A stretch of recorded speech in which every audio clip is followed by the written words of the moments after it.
If any students wish to help plan the last session of the series, we would love the help. Please email programs.ptsa.irvington@gmail.com. Before we turn to the panelists, we have a quick presentation on the college options, majors, and internships pertaining to a career in law by Raki Asrani, the Vice President Programs for the Irvington High School PTSA. Ms. Asrani is also an attorney, mostly focusing on nonprofit law. She's licensed in Texas and California. Ms. Asrani? Yeah, so thank you, Sia. Thank you all for joining. We've got a quick 2-minute presentation where we just kind of put together some resources for a lot of the high school kids here, just to kind of give them some overview on exactly what the whole the legal field is about.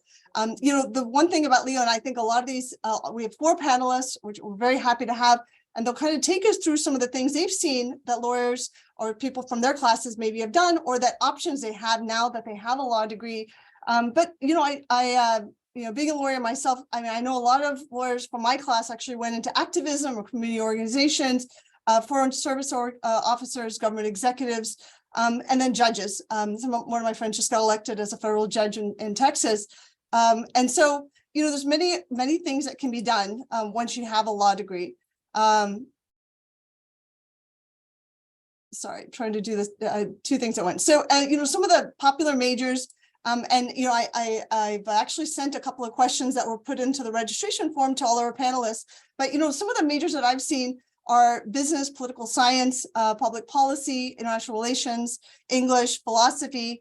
There are various accelerated programs, just like you have with medicine and with engineering. There are many accelerated programs where you can get, it's like a 3+3 program where you can do your undergrad and law degree in 6 years, as opposed to getting your undergrad, then applying to law school, and then getting a law degree. And so here are just some options, and we're going to post this all on the PTSA website, but I just kind of want to run through it a little bit quickly so you know that it is a resource that's there. And then some internships. So all of this is going to be there. There's just a bunch of stuff that you can take advantage of, that you can maybe explore. But we'll definitely wait for the panelists to kind of share some of the stuff they did in high school and beyond that were very helpful in preparing them for a career in law. And of course, our email address and everything is on there. So, all right, that's it. It was a quick thing I just wanted to take you through, but thank you, Sia. But I'll let you take over. Okay, thank you for that helpful presentation. We are very happy to have with us today 4 wonderful attorneys who are all alumni of Fremont schools. It is amazing to think that they were all once where we are today. I'll introduce each panelist separately just before we invite them to speak. At the end, we'll open the floor to Q&A. Our first panelist is Tiffany Lowe, who is a junior associate at Paul Weiss, a large law firm in New York City. Tiffany attended high school at Irvington, where she participated in speech and debate, DECA, We the People, mock trial, and developed a passion for reading, writing, public speaking. She went on to earn a bachelor's degree in double majors of political science and rhetoric at UC Berkeley. After 1 year of working, she started law school at New York University and then transferred to Stanford Law School. At Stanford, she was the senior editor of the Stanford Law Review, participated in Global Quarter program on business law in Europe, worked on immigration defense and appeal, and advised the Yurok Tribal Council on legal issues regarding discrimination and wildfire prevention contracting.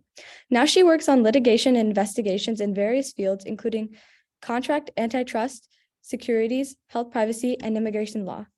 I would like to invite Ms. Lowe to please now take the floor and tell us the path she followed through Irvington till now. Sure, thank you, Sia. And I kind of previewed it in my bio, but I'll add more detail. So like I said, I'm Irvington class of 2015. And to backtrack even further, I actually grew up in Hong Kong. I spent my first 14 years of life there. And then my family moved to the Bay Area where I attended Irvington and then continued my higher education from there on. So even as a young kid, I was starting to do some of the activities that I continued in high school, things like speech and debate and performance arts, more of that. And in high school, I transitioned toward activities that required a bit more analysis and critical thinking and writing, whether it's legal or on policy or on advocacy.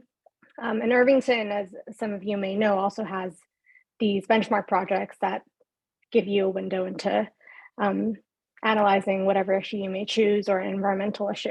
So those are great opportunities that are already built into your education. But certainly at Irvington, I found a lot of opportunities to continue with what I was drawn toward, which were presenting ideas, debating against other schools and my teammates. It was just, it felt right for me, and it always felt natural and fun. And so I would encourage you all to, and I'm sure, I think high school kids these days are very active. So I'm sure all of you are already in, if not looking for what you like. But certainly there are a lot of activities. And I really think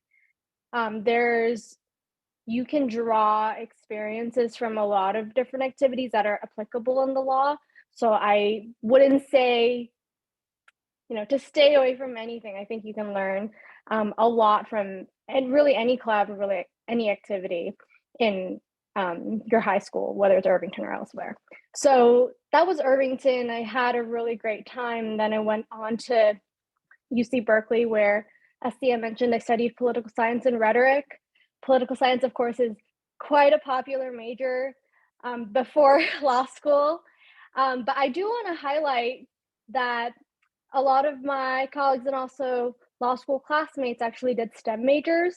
And that certainly does not preclude you from a legal career. I was not one of them. So I'll let my fellow panelists talk about that if they have more experience, but I just want to preview that. I took a more conventional route, if you will, and did a humanities major in political science.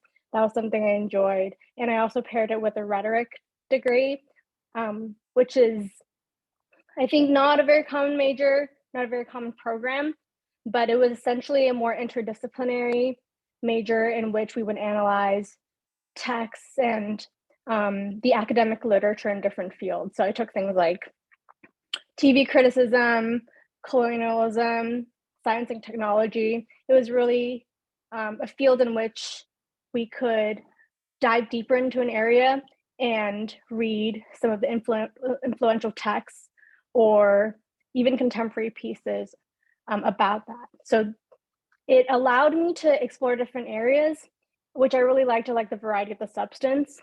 And through both of my majors and the classes I was able to take, I certainly practiced a lot of reading and writing, essay writing, and I enjoyed it. So that affirmed my interest in the law. And I forgot to say, I should backtrack a little bit. I don't know when I decided that I liked the law and was going to become a lawyer, but at some point, I think probably high school, I already knew. So I went through college knowing that I would apply to law school, knowing that I would have to take the LSAT, which is the exam, the admissions exam. That is, well, no longer a requirement. Some schools don't ask for it anymore, but back in the day, you had to take it. And so I knew that I wanted to build skills that would be helpful for me in law school. And so I also picked classes. I took a seminar in constitutional law, for example, to try to start orienting myself to that way of thinking. So it's certainly not necessary, but that's part of my journey toward law school. I graduated early. I completed my degree in 3 years, and then I took a year to work.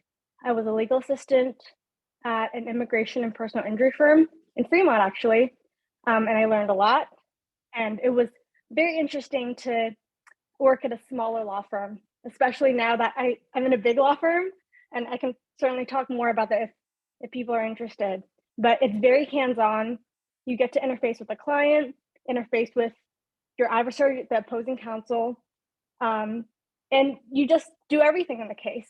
So that is a great experience. I would encourage you to do an internship or something similar that would help you understand how a law firm may run, if that's the type of law or the legal environment you're interested in. So that was my gap year. I also got to, or gap year between undergrad and law school. I also got to travel a bit, which was great before COVID hit. And then I made my way to law school at NYU, New York University. I did my first year there, and we don't need to get into it, but first year is very standard curriculum. You kind of get the lay of the land of law, of the different foundational areas of the law. And then in your second and your third year, law school is 3 years, you get to kind of try different things and pick your own adventure, if you will. After my first year, for various reasons I won't get into, I decided to put in a transfer application and very luckily found myself at Stanford. Also during the pandemic, so I was living at home for the most of it, which is really nice. And I graduated last year in 2022 and have started at my current firm where I work in September. So I've been here for a little over 6 months now. Like Sia said, doing a bunch of stuff. It's really, really exciting. They keep us busy, but I'm getting a lot of great experience and just learning from my colleagues, our co-counsel. So sometimes we partner with nonprofit organizations like the ACLU. I do a lot of immigration work. So Americans for Immigration Justice, for example. So we have, I think, really great opportunities, even in a private setting, to work in more public interest spaces, which is really rewarding for me. And also, of course, do more of the run-of-the-mill commercial work, but that is also very exciting. So that's kind of my path so far. Love to answer more specific questions. Thank you, Ms. Lowe. It was really awesome to hear about your experiences, especially in our very own high school. And I think it's really great how a lot of the clubs that you got involved in at Irvington really influenced what you chose to do with your career. And I think it's just like really cool to see how a lot of the clubs that you take part in high school really influenced that decision. So yeah, just a reminder, please post any questions in the chat and we'll address them in the Q&A. Our second panelist, Gaurav Bali, attended Mission San Jose High School and graduated from UC Berkeley with a major in economics. He attended a law school part-time while working full-time to support himself for 4 years. Upon receiving his license to practice law in California, Mr. Bali opened up his own practice, taking on a variety of cases. Mr. Bali is a trial attorney and has had over 6 jury trials over the past few years that went to verdict. Today, Mr. Bali's practice includes civil litigation, family law, and criminal defense. When Mr. Bali started practicing law, he was accepted on the court-appointed attorney program in Alameda County and has completed over 10 years of service where he proudly represented individuals accused of serious crimes. He has also provided immense support to survivors of domestic violence and has been a domestic violence staff attorney at the Justice and Diversity Center of the Bar Association of San Francisco since October 2019. At the core of his work with the JDC, he helps survivors navigate the complex family court system, obtain restraining orders, and he provides full-scope representations in divorce cases. His clients often struggle with a mix of physical, emotional, or sexual abuse, and the pandemic has only aggravated the problems that survivors face daily. Mr. Bali, the floor is yours. Hi, everyone. So I opened up my private practice. I still have it. The work I do with the JDC is alongside the work I take in my private business. The JDC basically is a way for me to give back to the community in a format that I wouldn't otherwise be able to. Look, I mean, if you're interested in law, I think the most important thing on a fundamental level that you have to understand is in college, do what you love. Focus on what subjects you enjoy. It makes your time in college that much better.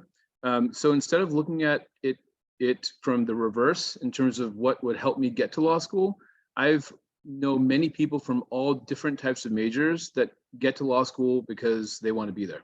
So the major you choose should be something you enjoy. It'll be easy for you to excel at in college and will allow you a better opportunity because you'll enjoy taking the classes, you'll enjoy studying for the exams, you'll excel in that naturally. And then you just focus on taking the law school aptitude test, which is the LSAT. that Tiffany had referred to. And at that point, if you're getting a 4.0 as a history major versus a 3.0 as a political science or business major, the 4.0 is going to stand out more. It doesn't matter what the major is. Every curriculum in every major is not easy. So I don't think it matters. In terms of getting to a place where you want to practice law, I think it always makes sense to work at a firm or do an internship early on so you can understand the pressures of being an attorney and the obligations and the high level demands on time. I think everyone understands what that's about. It's more apparent in bigger firms. There are certain things you have to do to advance your career. I chose myself to be a solo practitioner and start my own practice because I personally enjoy being my own boss. But that's not cut for everyone because you have to generate your own business as well. Ultimately, when you get to a firm and you see what the demands are, you will have to understand if that's the stress that you want in your daily life, at least 5 days a week. In a private practice, at least for myself, I feel like I take home my stress and it's not always advantageous. And it's quite a lot of pressure because you're dealing with people's lives, their money, and in family law, you're dealing with their family and their children. And it's very hard to navigate.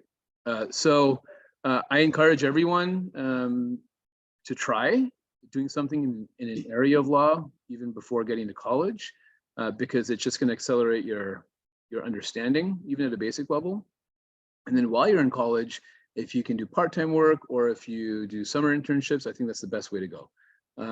Everyone has a different path. I chose to go to night school and work full-time because I didn't want to graduate with debt, and I knew I was going to stay in California. So I went to a California Bar Association approved school, and that was my path. And I enjoyed it, and I thought it was great.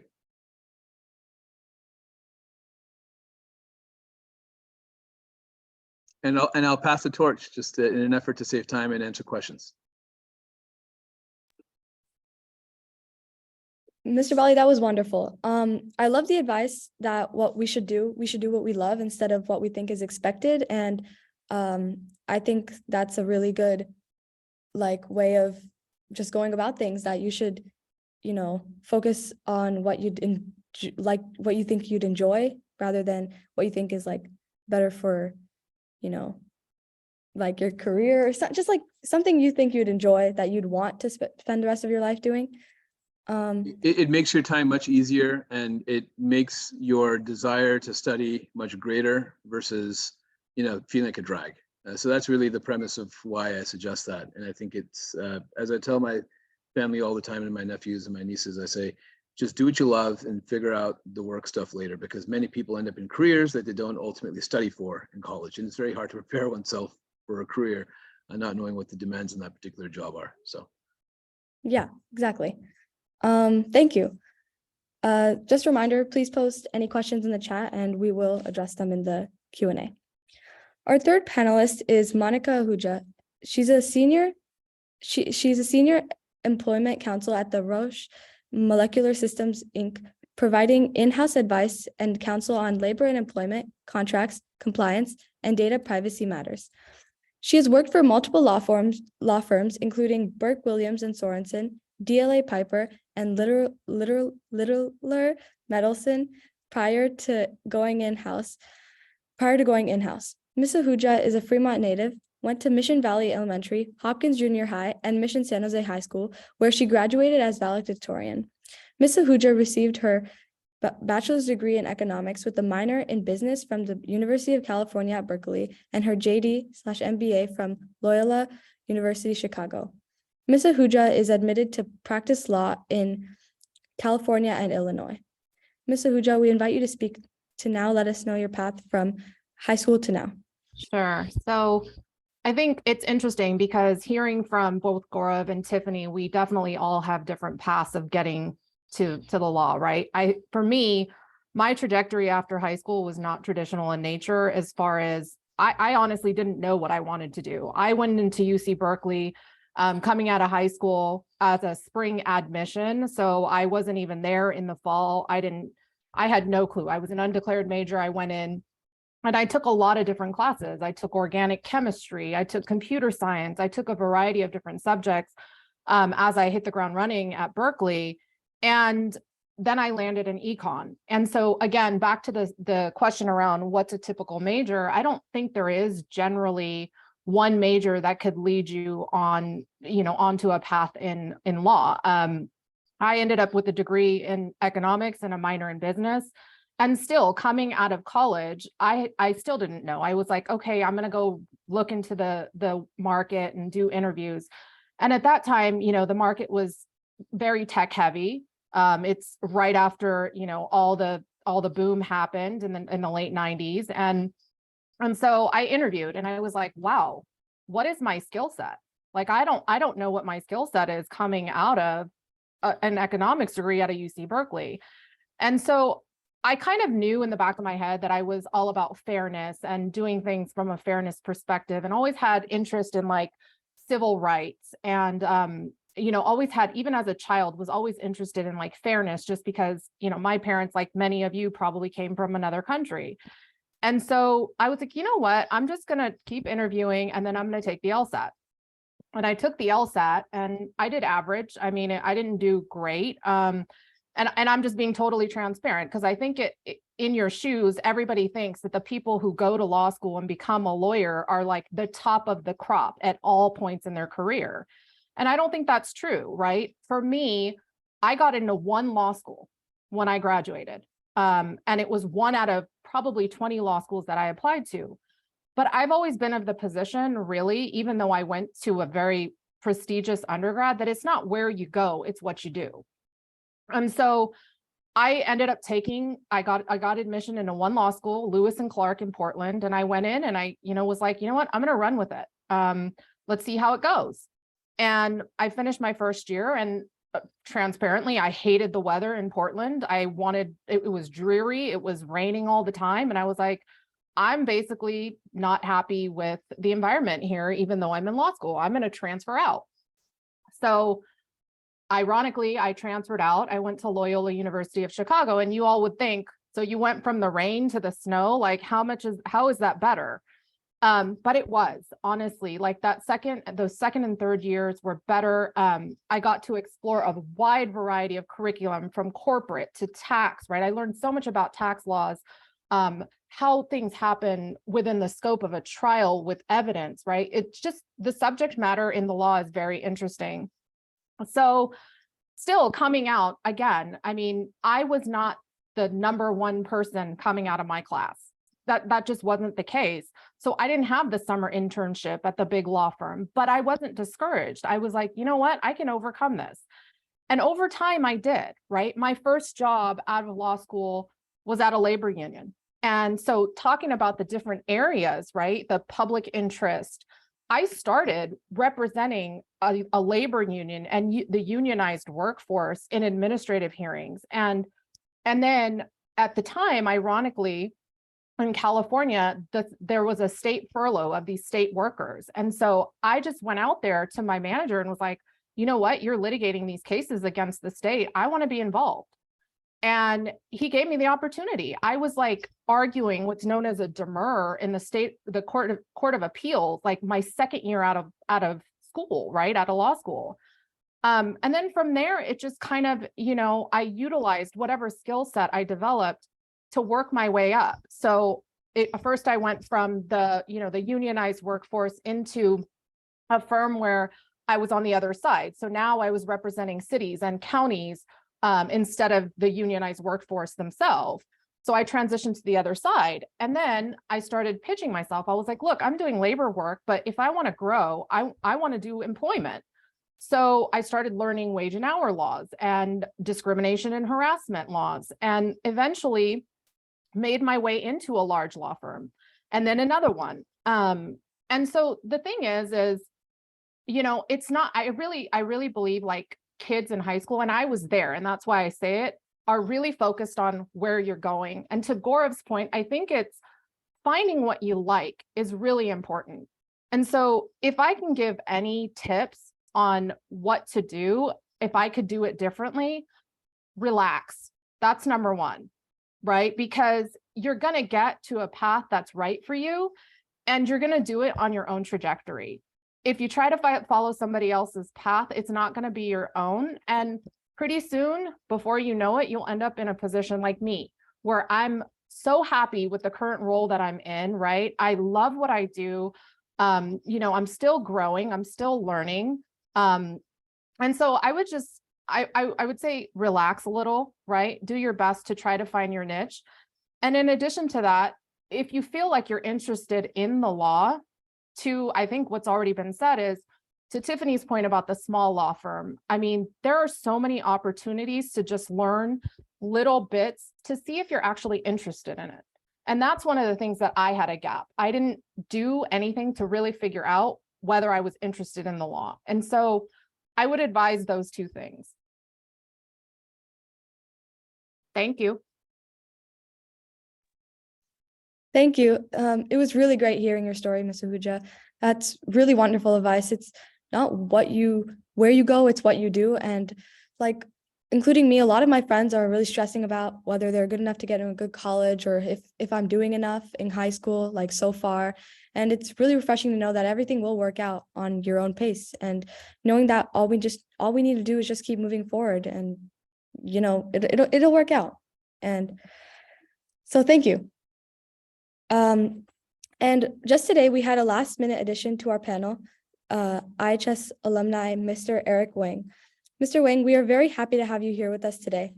Mr. Wang graduated Irvington in 2010, went to Ohlone, transferred to UC Santa Cruz in 2014, graduated UCSC in 2016, then started law school at UC Hastings in 2018 and graduated in 2021, took the May bar exam and passed, and he started at the Solano County DA's office as a post-bar clerk in 2021 and then was hired in early 2022. He started on the misdemeanor unit and then was promoted to general felonies, which is his current assignment, last November. Mr. Wang. Hi, so yeah, you heard my short version of my life story. So basically after high school, excuse me, I started working full time, and I know this is a big deal just in general. College is probably a lot more expensive now than it was back then. And even back then it was already really expensive. So that's part of the reason I went to Ohlone, and then I transferred to UC Santa Cruz.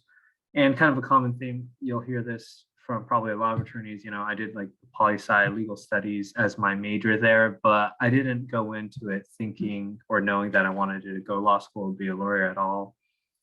When I first went, I basically wanted to do something bio related. I was thinking of being like a paramedic or EMT. Not that you need to go to college for that, but it just seemed more exciting, more hands-on.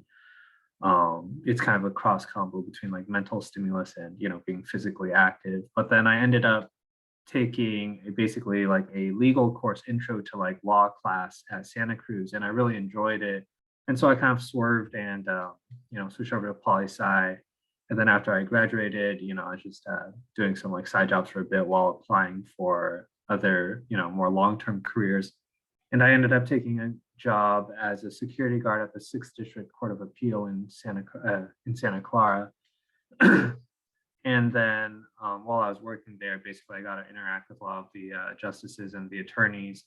And then one of the judges, she let me clerk for her basically. And then I ended up applying to law school, getting in. I went to UC Hastings. It's in San Francisco, so still pretty local. And then I graduated. I did internships during the time at a variety of places, did some employment law. I interned at the Alameda DA's office, and then I ended up interning at the Solano County DA's office, got the jobs there. And so DA's office is basically just a prosecutor's office. And in terms of just general recommendations, I think you've all received some really great advice already, which, I'm basically going to echo. At the end of the day, law is a really broad field. You don't have to study any one specific thing to get into it. If you like science, if you like technology, you can be an IP lawyer. You can do things with that. You can do contracts, you can do property, you can do wills and trusts, there's tax, you can do employment, you can do criminal defense or prosecution. There's just a really wide variety of things. And, like the others have said, if you like what you're studying in college, you'll be more likely, not necessarily, but you'll be more likely to do well. And I think that'll really help in the long term in terms of applying to law schools down the line. But really, you've heard from all of us, we've all kind of had different paths to become an attorney, and we've studied different things. I don't think there's really a wrong thing to study or take in terms of, what you decide to do for college or where you decide to go for college. You can go pretty much anywhere and still end up really well. It's kind of at the end of the day up to you as a person, what you like to do, where you go, and what you make of it, right? Like, sometimes people frown about like, oh, some schools are unranked or they're lower ranked or whatever. But I know plenty of attorneys who went to unranked schools, and they just worked hard and really did a good job, and they're great attorneys. The title and school itself is a factor, but it's really what you take out of it. It's like, when you go to like class, right? Whatever classes you are taking right now, it's kind of, if you work really hard at that class, even if you don't think your teacher is, a great teacher, which, when I was in high school, some of my teachers I didn't really like, where I thought they didn't do a good job. But if you work hard, try to study the material on your own time, you can still get a lot out of it.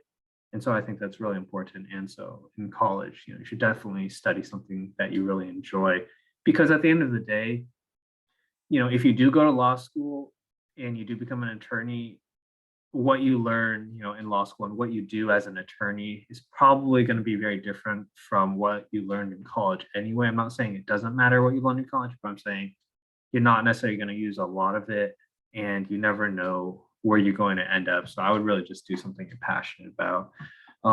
Just brief covering some of the other questions received in terms of like APs and stuff like that. Again, it's kind of, do what you can, do what you want to. It's always good to take APs, I think, get to college credits and stuff like that. But it's more just, I think, learning the attitude and work ethic. Having good study habits will really help you in law school and in college. Having a good work ethic will really help you. And even as, your career job down the line, like, I'm sure the others will probably agree with me, you can have really long hours as an attorney. You can have massive amounts of work in a very short, compacted amount of time. You have deadlines, hard deadlines that you can't miss. So having a good work ethic is really important.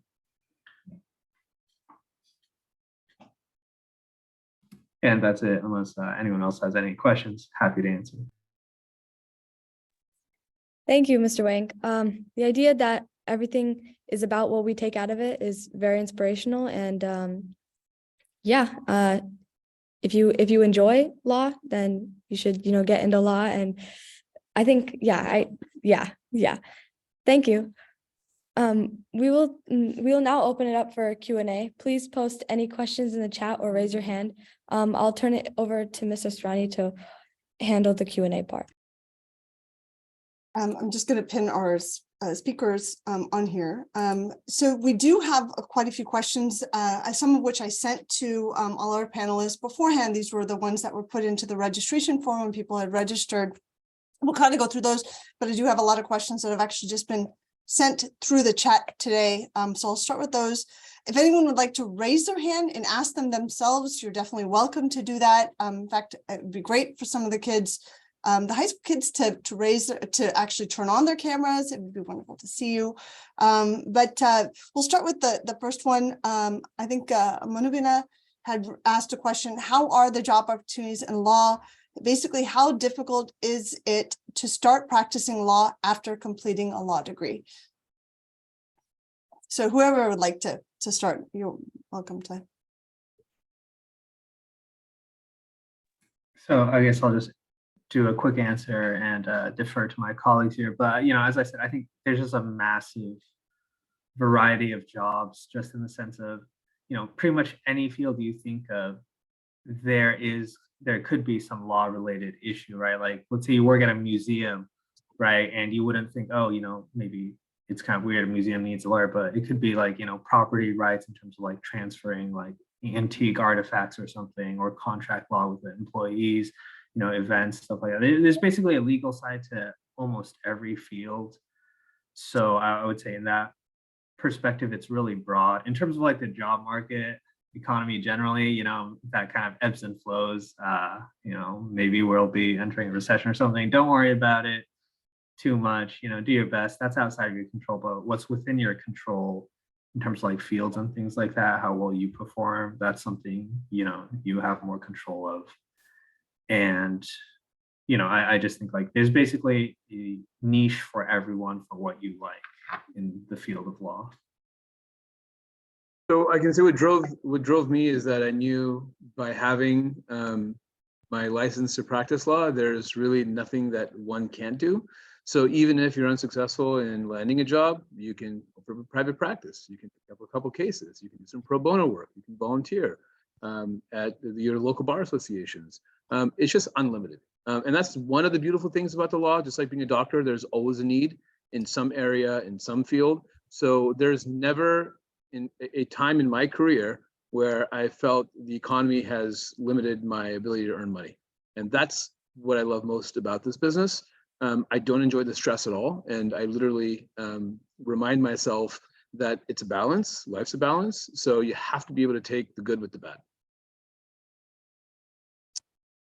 I'll just add that outside of what we consider more traditional legal opportunities, like being a trial lawyer or drafting up contracts, there is a healthy population of people who go to law school who don't actually work in the law. They work in business capacities. I know, Monica, you got an MBA too with your JD, so you might definitely know more people than I do who ended up with a more business-focused job opportunity.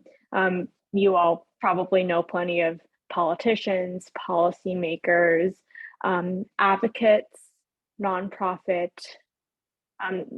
activists have law degrees, and it's because I think the skill set that lawyers are trained to have are really valuable in just analyzing the issues of the day, figuring out the problems, and brainstorming how to change it, whether it's with using legal vehicles or other more creative avenues, right? So in law school, they certainly teach you about what the law is currently, whether it's from cases or from statutes that the legislature passes.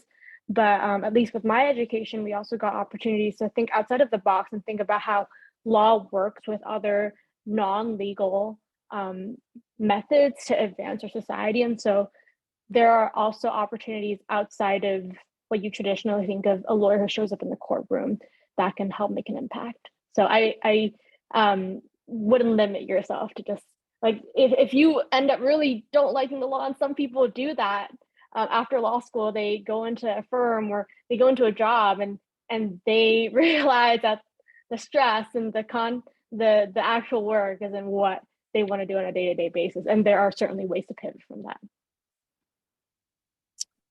Awesome.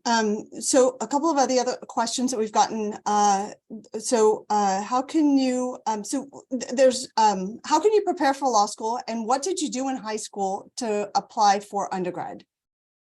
So I know that you guys have actually touched on a lot of this stuff, but like if you would have to say one thing that you maybe did in high school that would prepare you for undergrad and then for law school, what would that be?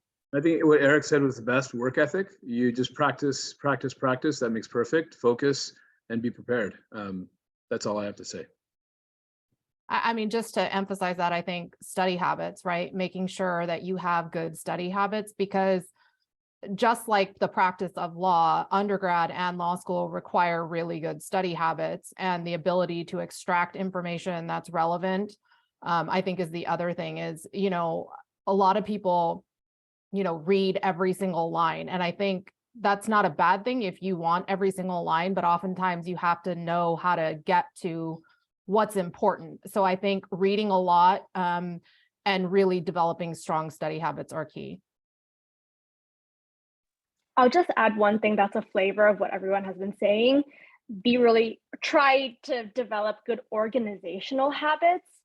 And whether it's you use a calendar, a physical journal, a digital calendar, or just how you decide to keep track of your tasks and when you have to pivot from one task to another.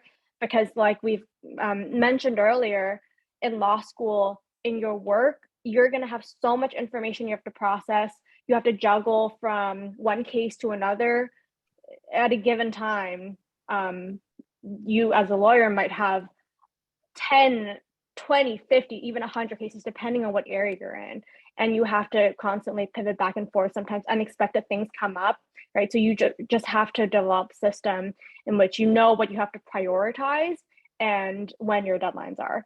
So I think there's never a time to start too soon. And it might be better for you to start when your plate is not as full as it may become as you go into your college, law school, and working life. Awesome. There's a question. What's the coursework or clubs that you can take in high school? And which are there any internships? We'll help you get into internship. And are there any internships that you should consider doing, and especially in that summer between junior and senior year, that can maybe give you a better idea as to whether law is what you need to do? Or are there any activities specifically? I know that some of you mentioned it. I know Tiffany mentioned speech and debate and some of the other things, but is there anything that you remember from there that would tell you whether this is really what you want to do, or could give you a sense of what the law is? I think the most direct thing would be to either work at, like a small firm or something, or volunteer with an organization that does legal work that either helps with that. So, obviously if you're not a lawyer, you can't give legal advice. There are certain things you can and can't do, but in one of those kind of like law adjacent organizations, there are organizations, for example, helping like low income people or employment law, things like that, or helping them fill out paperwork or explaining things to them. I know specifically, in the Fremont area, Santa Clara, they do take high school interns. I don't remember the name of the program. I didn't do it in high school, but I know they do take high school interns, which was surprising to me, but I think that would be a great experience. You do have to apply for it. I think it's in the summer. I'm not sure if you look it up, you can probably find out. I think it might be the district attorney's office, if I'm not mistaken, Eric. I know that the district attorney's office, I think, at least they used to have internships for high school students so that they can get experience. I mean, I just kind of adding to that, I would say familiarizing yourself with pleadings and motions and things of that nature. I mean, if you can get some exposure to that, that would at least open the door to, what you're looking at with respect to if you were a litigator. Just so that you have an idea, because a lot of people are completely clueless. They don't even, they don't know what a pleading is or what a motion is and how they work, and familiarizing yourself with, and I would write this one down as summary judgment motions, right? They're big in most cases, at least that I've practiced in areas. So just familiarizing yourself with the different terminology, the pleadings, the motions. I think if you get that type of exposure in an internship, it would help you understand what you're sort of signing yourself up for if you decide to go that direction. Yeah, and taking that one step further, if, for example, you want to be a litigator, like Monica said, these things are very helpful. But if you know that's not what you want, it's certainly helpful to narrow down to what you're going to enjoy as a lawyer and then focus on that. But if you don't know, I think Monica hit the nail on the head, just like Eric. Do your internships, look at the pleadings. Being a trial attorney is probably the most difficult thing to do. Eric has had quite a bit of experience with that at the DA's office, because that's all they do. And Monica certainly has that with administrative hearings. I'm sure Tiffany's had experience preparing for trials as well. So that is the most stressful, the most time intensive. And I think that if you can get your hands on a job where you can look at pleadings and help and do some research, it's probably a little more high level than an entry level job, but it's a start. So just a few things to add. I totally agree. I actually did an internship at the San Francisco DA's office. This was in law school, though. I think I saw on the slide that it says they offer it to high schoolers too, which is great. And certainly will give you, mine unfortunately was remote, but if you're in person, and I actually got to do this is in college, I was a judicial intern for a judge in San Jose, in the San Jose Hall of Justice. That was in person. It was awesome. You get to sit in the courtroom, you get to observe the hearings. I also got to observe a trial that ended up in a mistrial, which is crazy. And you get to talk to the judge, and Eric talked about this earlier. You just, in that environment, you see the little things. You see what it means to for an advocate, for an attorney to talk to their client, to talk to the judge, to just carry themselves and be persuasive. So any in-person opportunities, and I think they're opening up now, is fantastic. And I'm sure there are some of those in the Bay Area. I didn't do anything legal in high school, but I think in college I certainly looked a lot, and there are a lot of opportunities in college if you're looking ahead, and maybe they have high school components too. One that I really enjoyed is in Bay Area courts. There's a self-help program where if you're someone who's getting sued, or you're suing someone and you're not hiring an attorney because, for example, it's more of a simple case, like it's a divorce case that both parties are not really fighting over, they just want to get it done. There are centers in courts that help with those litigants fill out their forms and pay the filing fee. And so I, as a college student, was an intern for that program, which was super interesting because you get to see family law, you get to see evictions, small claims. That's when you're suing for a smaller amount. For example, if you got ripped off at a car dealership or something like that. I think there might be opportunities for high schoolers as well. So that's another entry point, the court. I think there are a lot of opportunities there, and they're often doing outreach. So there's that. And then what's the other thing I wanted to say? It's escaping me. I'll come back to it if I remember. And actually, I don't know if it's, I mean, you guys mentioned also the internships in the DA's office, but some of these clinics or the legal aid stuff, I mean, do you guys know if they offer stuff for high schoolers, or is that something that would be good? I think all the legal aid organizations are great. They also can really use the help of bilingual speakers or trilingual. I mean, obviously anyone who has another language under their belt is helpful. So Bay Area Legal Aid is a big one. I know the Bar Association of San Francisco, they love interns. Any nonprofit, I think, and there are a lot of them, could use the help of an intern. Got it. Some of the other questions. Actually, sorry, Rocky, can I add the yes, thing that I forgot? Sure. I think also if you aren't able to find yet a structured program, I think it's always a good idea just to follow the news. And there's a lot of legal headlines out there, whether it's a trial or, I don't know, a company suing another company, or a company acquiring another company, or the president announces something. Usually lawsuits follow, or one of his agencies. And there's actually a really interesting one. And I'm going to get a little nerdy now. The FTC, the Federal Trade Commission, recently proposed a rule to ban non-compete agreements, which are very popular contractual terms where an employee promises not to work within a certain radius, like a 20-mile radius, probably more than that, but agree not to work in a similar job in the same city or same area. And now the federal government wants to ban those. And I find it really interesting because a lot of people actually do end up signing contracts that say, if you leave, you can't take a job at another competitor. So just things like that in the news that, not everything piques your interest, not everything piques my interest, and that's okay. But if it does, I would encourage you to read the news. Like Monica says, sometimes there's a pleading attached, which is just a document that's submitted to the court to advocate for your position, or to say why you're suing the person you're suing for and the reasons for it. Those are really, if you like it, are really interesting because they get into the specific facts and then the history of the laws that support your position.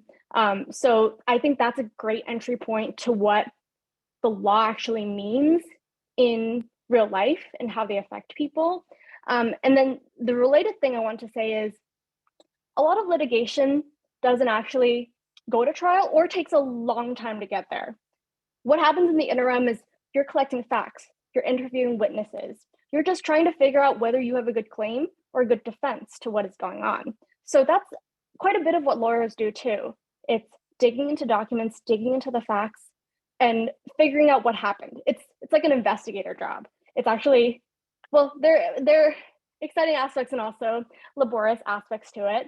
But I think that's something that happens a lot in the life of a lawyer. And so, you know, to understand more of that, of course, if you can get the experience, that's great.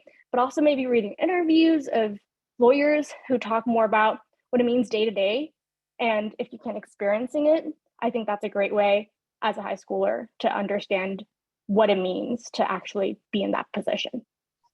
Actually, one of the questions that was privately sent to me was, just in line with that and what you guys have said, is that if you wanted to go to the, like, for example, Alameda County, the justice courts or whatever like that, if you wanted to just go and watch a trial, can you do that? And what is the process for doing that? How do you figure out which trials are happening where? I don't know if someone can kind of take us through that.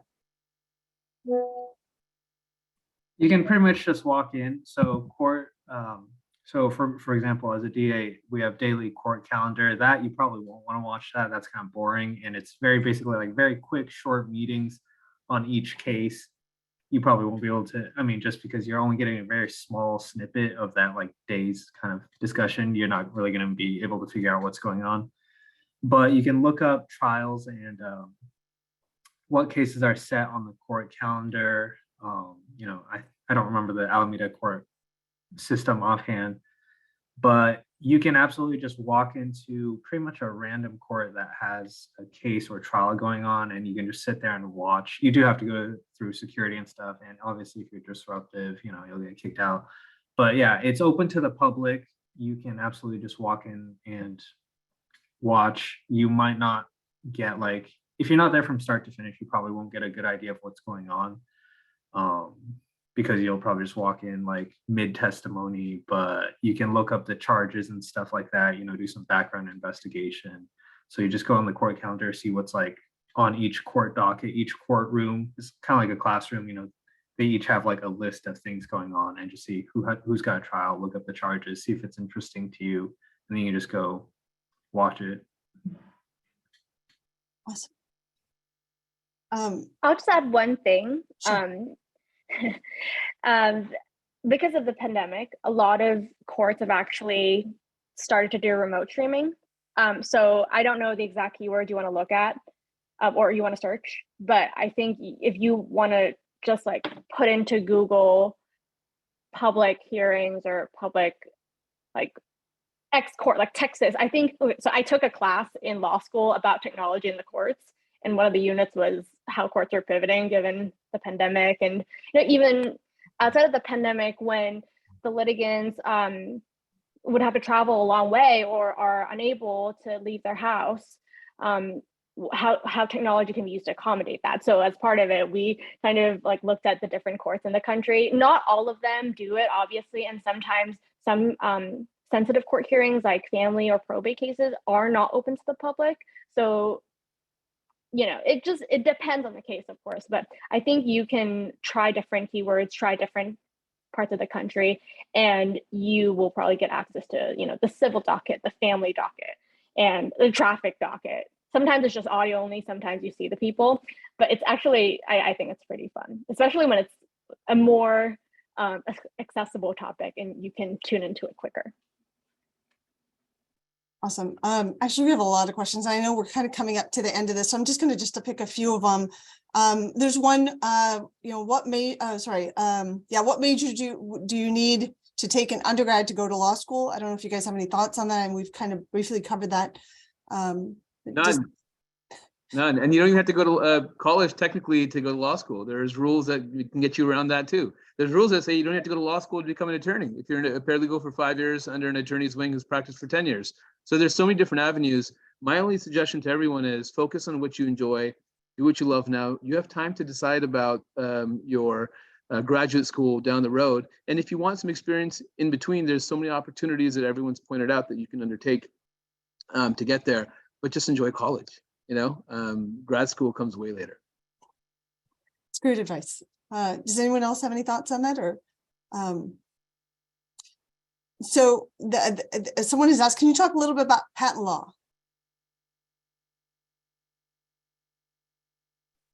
I mean, I don't do patents, but I'm probably the closest one to it as far as I think our panel is concerned. I mean, I'm not sure if there's a specific question around patent law. There's different, you know, you can become a patent agent also, I think, without a law degree from my recollection. And for patent attorneys, you actually, I think, have to take an exam that's separate and apart from the actual California or state bar exam. If there's a specific question around patent law that someone has, I can certainly connect you with somebody who can answer those questions, because we have in-house patent attorneys who are really great. Yeah, and I know we're running out of time, but there's PCT applications for international patents. There's USPTO applications for US patents. Trademarks are pretty easy. You can do them through online, like LegalZoom and stuff like that. So there's a lot there, and Monica's really well-versed in that, obviously, so. Well, and I just want to chime in. I know there was a focus on patent, but I would heavily encourage people to start looking into data privacy if you are not already. It is one of the hottest areas around the US as well as around the world, and it's going to keep growing and growing and growing. And so I can't emphasize that. I know there over the last, you know, I don't know, 15 years, there's been a heavy emphasis on patents with all the technology and everything, but really think about data privacy, because there's a shortage of people in that area who know what they're doing. And it's developing. Yeah, and I'll just add to that, like, because I have a bunch of friends that went into patent law that, you know, you have to have either a technical undergrad or have to take an exam like the EIT, engineering and training, in order to sit for the patent bar. At least that's what it was about, 15, 20 years ago. I don't know if it's changed, but generally to go into that. But I think a lot of the newer technologies, maybe it's not as important to have those backgrounds. But we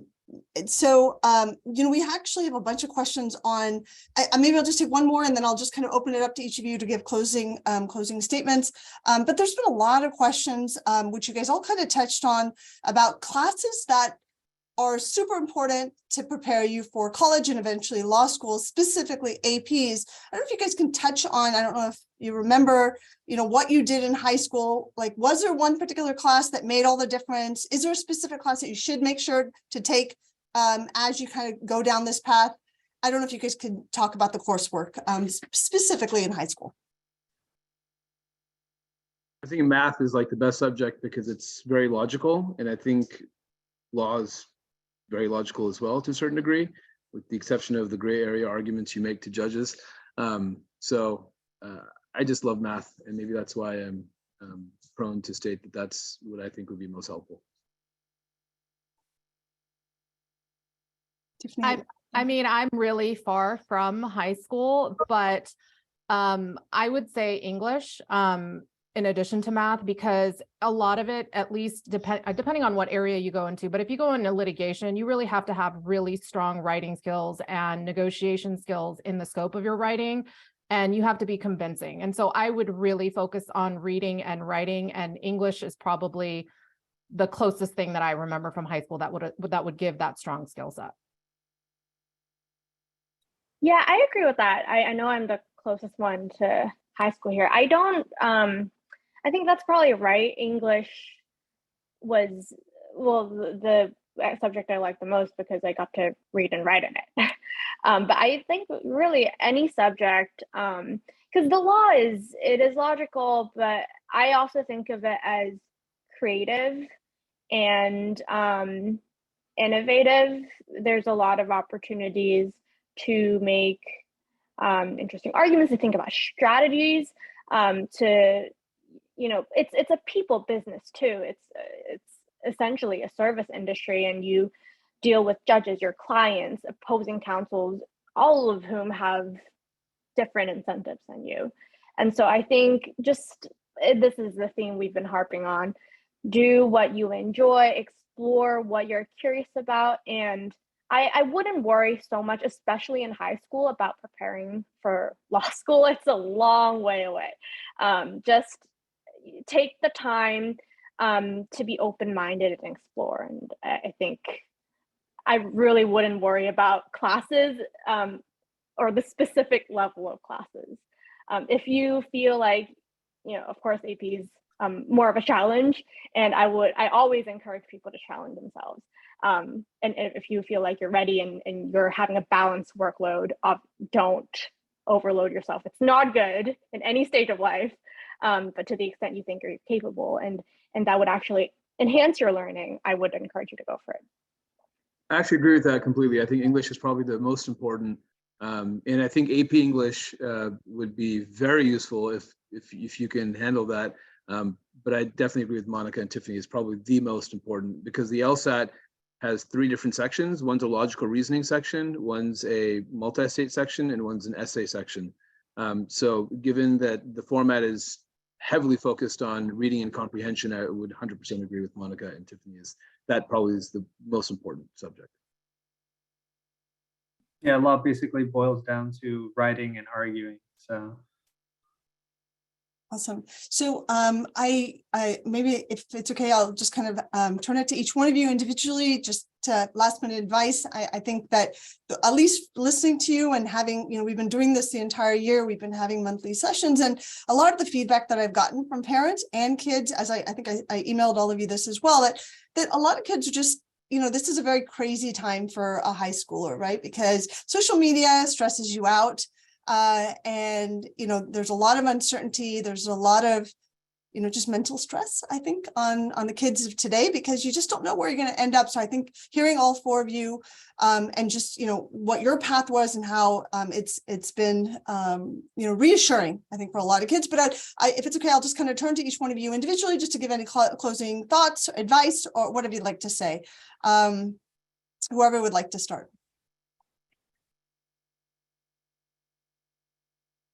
I can go.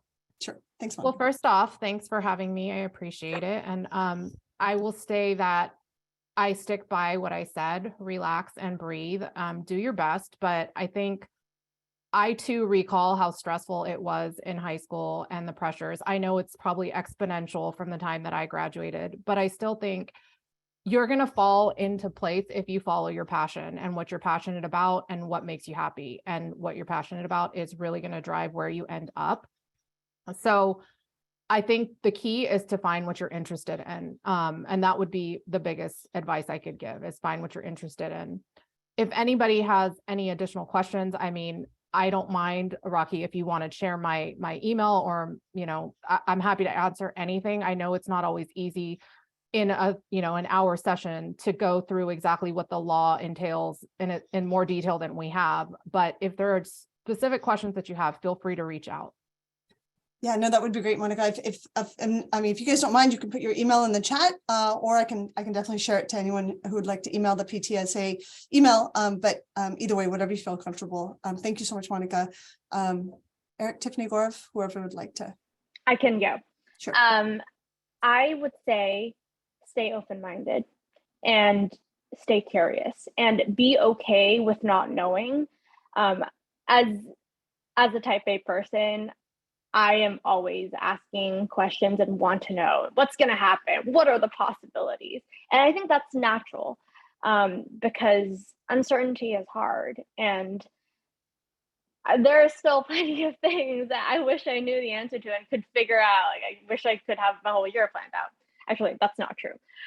But it's helpful. I think there's a sense of security in seeking answers and thinking that the universe of there is to know. But I actually think as I've grown through higher education and then in my career, the opportunities to learn is really, really rewarding. And even if you think you found something that's really interesting or piques your interest, I would encourage you to, especially as a high schooler, to explore that area, and also just keep on asking questions and understand what different people's perspectives are.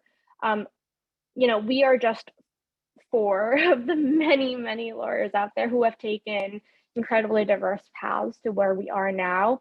And I mean, from the question of the patent, you can already see there's a lot more out there. There's tax, there's patent, there's IP, there's art law. There's some really cool stuff out there, music law, entertainment, sports law. There's a lot, and that's just the law. So I'm really glad that you all are doing this series, and I would just encourage you to attend events, talk to people, cold email people. I think most are very, very happy to talk and offer advice, and myself included. So I'm going to pop my email in the chat. And thanks for having me. Thank you so much, Tiffany. Eric Gorf?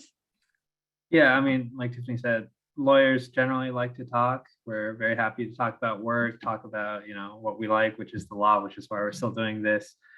Sometimes things get rough. Just take it one day at a time, right?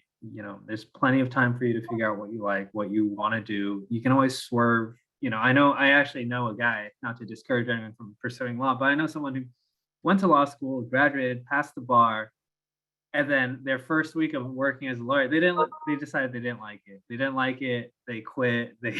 They completely swerved into programming, and they love it a lot more, so he's very happy doing not law stuff after going through all that. But that's true of like pretty much anything. You don't always have to be locked into it 100% just because you feel like you should be. So, like everyone else said, try and figure out what you like, and there's plenty of time to decide what you do and don't like, and you can always change it down the line. Yeah, I think this is amazing advice. I love relax, breathe, stay open-minded, and of course, what Eric said was also very important, is one day at a time. These are, I think, the fundamentals. If you follow that, you can't go wrong. Don't necessarily do what your parents want you to do. And I don't like to say that, but it's just so true.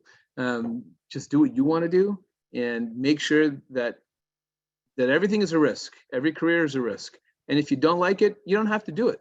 And just be okay to say, I got a great education, I have a lot of experience, and I'm ready to move on to my next career, if that's ultimately what you decide. But the legal field is amazing. It's done wonders for me, both personally, and the reason why I enjoy it overall, and why I'm still in it, aside from all the reminders of the stress, is that I feel like I've actually changed at least one person's life. And I feel like I've done that multiple times for the better. And if I can have that impact, and I've done my job on this planet, that's kind of how I take it. So I've got a lot more work to do. And I hope to impact a greater group of people, people like you, but just make sure you enjoy every day waking up and going to work. That's the most important thing. Awesome. I think, I really, really appreciate all of your time. You're spending this evening to just, to talk to the current students at Irvington. We had some younger kids. We had a couple of sixth graders that actually emailed asking if they could join. So I think there's lots of age groups on this. So it's very much appreciated. This is going on our PTSA website, and it will be sent out to the entire Irvington school, as well as some of the other schools that have asked for it. So really, really appreciate it. I'll leave it to Sia to kind of close the session for us. Thank you all for joining. On behalf of all Irvington students, I wish to thank you all for your time and your wonderful advice. And yeah, thank you. Thanks for having us. Thanks for having us. Thank you all.